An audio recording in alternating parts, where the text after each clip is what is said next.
वो कहते हैं ना कि माँ की दुआ कभी खाली नहीं जाती और माँ की दुआ भगवान से भी टाली नहीं जाती। बर्तन मांज कर 4-5 बच्चों को पाल लेती है एक माँ, लेकिन आजकल 4-5 अफसर बच्चों से भी एक माँ पाली नहीं जाती। और एक बार की बात है, स्वामी विवेकानंद जी किसी काम से अमेरिका गए हुए थे और वहां उनके पास एक अंग्रेज आया और स्वामी जी से एक सवाल पूछने लगा कि स्वामी जी, आपके हिंदुस्तान में माँ को सबसे ऊंचा दर्जा क्यों दिया जाता है? क्यों सबसे पहले माँ को पूजते हैं और फिर बाद में भगवान को? तो इसी बात पर स्वामी जी उसकी तरफ देखकर मुस्कुराए और बोले, वहां जो पास में पत्थर पड़ा है, क्या तुम उसे लेकर आओगे?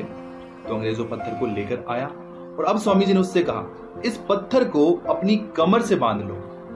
पत्थर को कमर से बांधने के बाद स्वामी जी ने उससे कहा, अब तुम जाओ और 2 घंटे बाद आना, मैं तुम्हें तुम्हारे सारे सवालों के जवाब दूंगा, लेकिन एक बात याद रहे, कुछ भी हो जाए 2 घंटे से पहले तुम इस पत्थर को अपनी कमर से नहीं उतारोगे। तो अंग्रेज वहां से चला गया। पत्थर का वजन ज्यादा होने के कारण उसे चलने फिरने में बहुत परेशानी हो रही थी।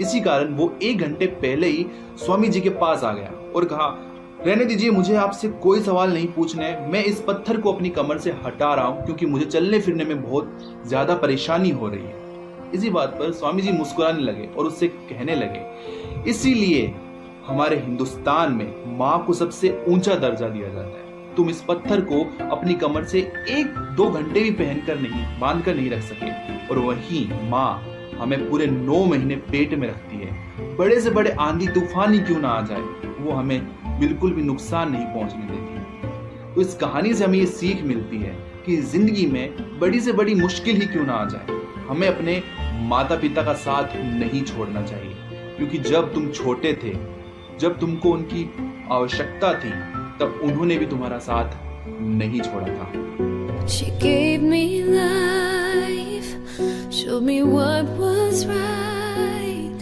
told me not to fight the battles that weren't worth the fight, right from the